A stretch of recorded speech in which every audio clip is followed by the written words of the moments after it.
hope someday we'll sit down together and laugh with each other about these days, these days. All our troubles we'll lay to rest and we'll wish we could come back to these days, these days. Halo semuanya. Perkenalkan, kami dari kelompok Karungkula Matrimalis. Perkenalkan, nama saya Christian Wirimi Duma dengan NIM 2410911210041. Perkenalkan, nama saya Rizky Salawa dengan NIM 241091111200019.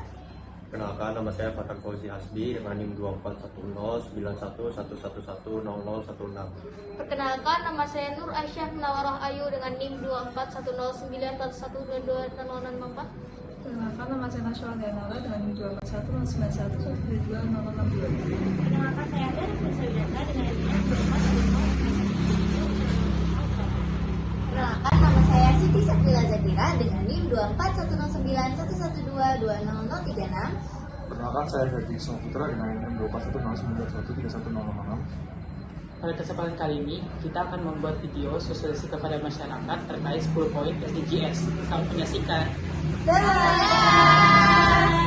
Sore Bapak dan Ibu, maaf mengganggu waktunya. Kami dari PSKPS Angkatan 2024 Universitas Anugerah akan menjelaskan mengenai SDGs atau Sustainable Development Goals. Nah, SDGs sendiri adalah 17 tujuan yang dibuat oleh seluruh negara di dunia untuk membuat hidup kita lebih baik dan lingkungan kita lebih sehat. Tujuan ini mencakup beberapa hal penting seperti mengakhiri kemiskinan, menjaga pendidikan, dan melindungi bumi kita. Kami dari kelompok 12 akan membahas apa saja tujuan-tujuan ini dan bagaimana kita semua bisa berkontribusi untuk mencapainya. Dalam tugas kami ini terdapat 10 poin yang akan kami jelaskan kepada Bapak dan Ibu. Nah, di sini kami akan mulai untuk memahami dan berperan aktif dalam menciptakan dunia yang lebih baik. Selanjutnya akan dijelaskan oleh rekan saya. Pertama adalah no poverty atau tanpa kemiskinan. Jadi pada poin ini bertujuan untuk menghapus kemiskinan dalam berbagai bentuk di seluruh dunia.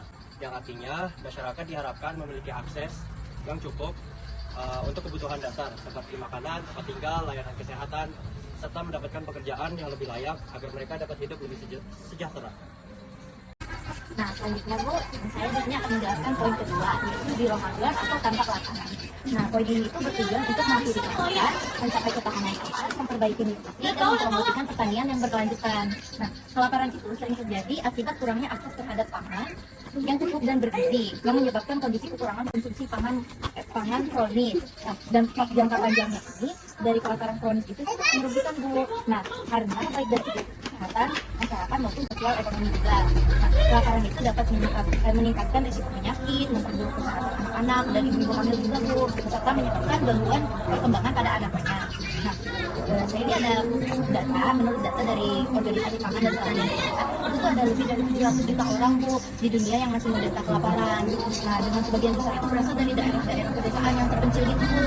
Nah, selain itu kelaparan itu juga meningkatkan biaya kesehatan masyarakat karena masyarakat yang menderita itu kekurangan gizi lebih rentan terhadap penyakit dan membutuhkan perawatan medis yang lebih intensif. Nah, makanya mencapai ketahanan pangan melalui praktik pertanian yang berkelanjutan itu langkah penting untuk mengurangi kelaparan dan meningkatkan kesejahteraan global. Selanjutnya, saya akan menjelaskan. Dan poin ketiga itu adalah tentang kesehatan. Jadi kalau misalnya di desa sendiri itu ada yang namanya program BPJS, lalu kayak jaminan-jaminan kesehatan lainnya itu kan beredar di Indonesia Bu. Nah, yang salah satunya itu didukung oleh poin ketiga ini, yaitu menjamin hidup yang sehat dan mendorong kesejahteraan bagi semua orang di segala usia. Fokus dari tujuan ini mencakup berbagai hal, mulai dari menjamin gizi masyarakat, terutama anak kecil dan pada zaman sekarang, lalu sistem kesehatan nasional, akses kesehatan yang reproduksi, keluarga berencana KB, dan serta sanitasi dan air bersih. Itu adalah tujuan-tujuan yang ingin dicapai dalam poin ketiga, yaitu kesehatan yang merata bagi seluruh segala usia dan seluruh penduduk di Indonesia. Saya akan menjelaskan poin selanjutnya, yaitu pendidikan yang berkualitas. Nah, pendidikan berkualitas ini bertujuan untuk memastikan pendidikan di Indonesia itu merata untuk seluruh kalangan. Jadi nggak hanya kalangan atas, tapi juga kalangan bawah juga mendapatkan. Nah, pada pendidikan berkualitas ini diharapkan pada Indonesia itu pendidikan berkualitas yang inklusif dan merata serta dapat meningkatkan kesempatan belajar sumber bagi semua orang.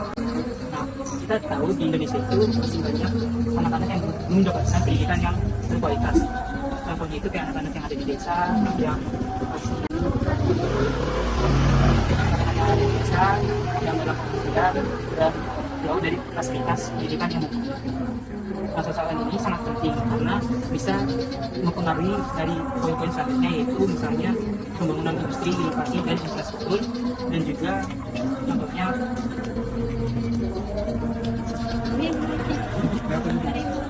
dan satunya juga contohnya bisa mempengaruhi poin nomor 1, yaitu tentang kelaparan dan kemiskinan. Untuk poin selanjutnya, poin kelima akan dijelaskan oleh rekan saya. Dulu pada poin kelima itu terdapat gender equality. Di bagian di sini gender equality. Gender equality sendiri itu menggarisbawahi mengenai kesetaraan gender. Pada poin kelima ini, di mana kita harus tahu pentingnya kesetaraan gender sebagai fondasi untuk menciptakan dunia yang lebih adil dan terbuka bagi semua orang. Di sini lebih menekankan pada kesetaraan gender bagi perempuan dan bagi anak-anak. Tujuan ini mendorong kita untuk mengakhiri segala bentuk diskriminasi dan kekerasan terhadap perempuan dan anak perempuan serta menjamin mereka memiliki kesempatan yang sama dalam pendidikan, pekerjaan, dan pengambilan keputusan. Kesetaraan gender ini bukan hanya tentang hak, tetapi juga kunci bagi kemajuan ekonomi dan pembangunan sosial. Dalam hal ini, ada beberapa hal yang bisa kita tahu untuk mencapai kesetaraan gender ini. Pertama yaitu pendidikan setara, masa depan cerah. Apa itu pendidikan setara dan masa depan cerah? Di mana semua anak-anak Indonesia berhak untuk mendapatkan pendidikan yang sama, baik itu laki-laki dan untuk perempuan. Dan yang kedua yaitu upah setara, kerja setara, di mana perempuan dan laki-laki tidak ada pembedanya. Dan upah yang diberikan kepada laki-laki tidak ada bedanya dengan upah yang diterima oleh pihak kaum laki-laki. Dan yang ketiga yaitu dukung kemandirian ekonomi perempuan. Di sini di mana bahwa akses perempuan ke sumber daya ekonomi dibuka terus, bahwa perempuan tidak dibatasi untuk dapat melakukan pekerjaan tangan apapun. Yang keempat yaitu perlindungan hukum tanpa diskriminasi. Dalam hal ini pemerintah menjamin hak setara dan aman untuk semua gender. Yang kelima, akhiri kekerasan dan wujudkan keadilan. Di mana hapus kekerasan berbasis gender dan masyarakat umum. Karena kita ketahui sendiri bahwa banyak pihak-pihak yang mendiskriminasi perempuan dan anak-anak perempuan di sekitar kita. Nah, untuk poin-poin selanjutnya akan melanjutkan Air bersih dan sanitasi. Ini tujuannya itu untuk menjaga ketersediaan air bersih itu itu untuk hidup, karena kan air bersih itu kan sangat penting untuk kehidupan. Nah, itu kita bisa berpartisipasi dengan cara yaitu menjaga kebersihan diri, kemudian menghemat air dan menjaga kebersihan limbah itu. Jadi kalau kita punya limbah itu jangan dibuang ke sungai, ya itu ya supaya tidak menyumbat dan tidak menjadi polusi. Seperti itu aja Ibu. Bapak Ibu, saya akan menjelaskan poin ke-7 dari SDGs, yaitu energi bersih dan terjangkau. Tujuan ini bertujuan untuk memastikan akses universal, untuk memastikan semua orang bisa mendapatkan energi yang bersih dan juga terjangkau. Beberapa variabel utama dari poin ini meliputi akses energi yang mudah, dan juga yang selanjutnya adalah energi yang bisa terbarukan, yang meningkatkan proporsi energi yang terbarukan dalam energi global seperti solar, angin, dan biomasa. Lalu efisiensi energi, efisiensi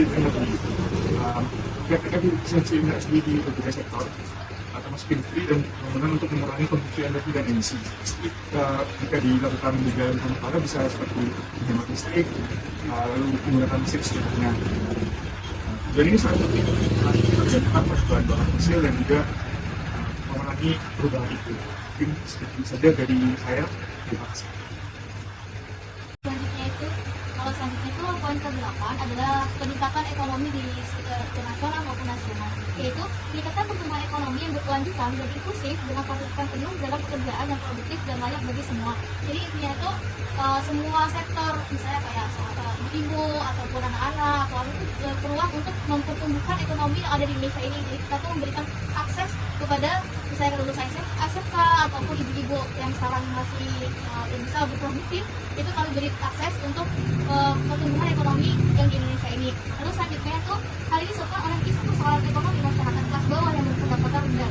Jadi pertumbuhan ekonomi kan nggak cuma orang-orang kaya aja yang berkontribusi, jadi anak orang-orang yang kalangan rendah maupun yang di bawah juga berkontribusi. Jadi di sini tuh memberikan bentukan penuh kepada yang masih memiliki permasalahan di ekonomi untuk meningkatkan ekonomi mereka dalam sektor yang mereka kuasai gitu Bu. Terus selanjutnya itu ada munculnya pula kesenjangan produktivitas ekonomi yang belum merata dan minimnya kesempatan untuk duduk dalam aktivitas ekonomi. Jadi kita tahu kalau Indonesia itu masih belum merata dari Sabang sampai Merauke. Jadi di sini tuh berfokus kalau semua dari kunjungan di Indonesia kan harusnya memiliki kesempatan yang sama dengan orang-orang yang di Jawa, di Jakarta dengan pertumbuhan ekonomi ini. Habis itu juga dapat aktivitas ekonomi. Jadi kayak sekarang apalagi ada online gitu kan, jadi lebih merata bukan hanya di Jawa yang bisa mendapatkan keuntungan dari ekonomi yang sedang ada di Indonesia. Jadi satu yang bisa saya sampaikan satunya pertumbuhan. Jadi Bapak Ibu saya sampaikan lagi poin ke-9 dari SDGs, yaitu industri, inovasi, dan infrastruktur. Sadar akan infrastruktur dalam masyarakat ini sangat penting untuk menunjang perekonomian dan juga kehidupan dalam sehari-hari. Lalu juga hal ini sangat berpengaruh dalam mendidikan industri berkelanjutan, seperti mengajarkan cara berbisnis dan juga inovasi dalam bisnis. Lalu kewirausahaan edukasi tentang kewirausahaan dan inovasi dalam menciptakan lapangan kerja sangat mendukung pertumbuhan ekonomi lokal. Ini bisa meliputi pelatihan bisnis dan juga pengembangan produk. Dengan diintegrasikan poin 9 ini dalam pendidikan sehari-hari, masyarakat dapat lebih siap menghadapi tantangan di masa depan dan berkontribusi pada pembangunan yang berkelanjutan. Ya, jadi saya akan mengakhiri dan juga melanjutkan oleh Bapak. Saya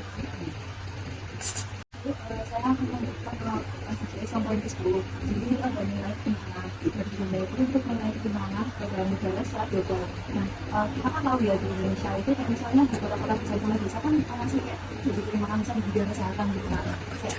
Kayak kesehatan dan dari fasilitas kesehatan juga masih banyak jadi kekurangan gitu. Jadi tujuan dari SDGs poin ke-10 ini pun untuk memastikan gitu bahwa semua orang ini punya kesempatan yang sama untuk mendapatkan fasilitas dan untuk berkembang di dalam dunia masyarakat dunia.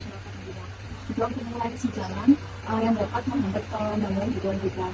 Jadi sekian mungkin bisa dulu dari saya. SDGs ini adalah bahwa semua negara, termasuk negara yang maju dan berkembang, memiliki tanggung jawab dalam mencapai semua tujuan ini.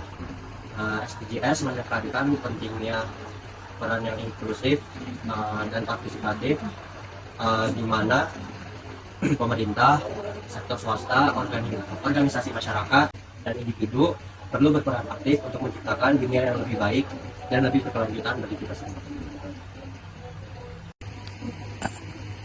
Mungkin itu saja dari kami, Ibu dan Bapak, tentang 10 poin SDGs yang kami telah paparkan tadi. Sebelumnya terima kasih akan waktu dan tempatnya yang sudah disediakan untuk kami bisa bersosialisasi kepada Bapak dan mungkin kami minta maaf jika ada perilaku atau perkataan yang kurang berkenan kepada Bapak dan Ibu. Terima kasih.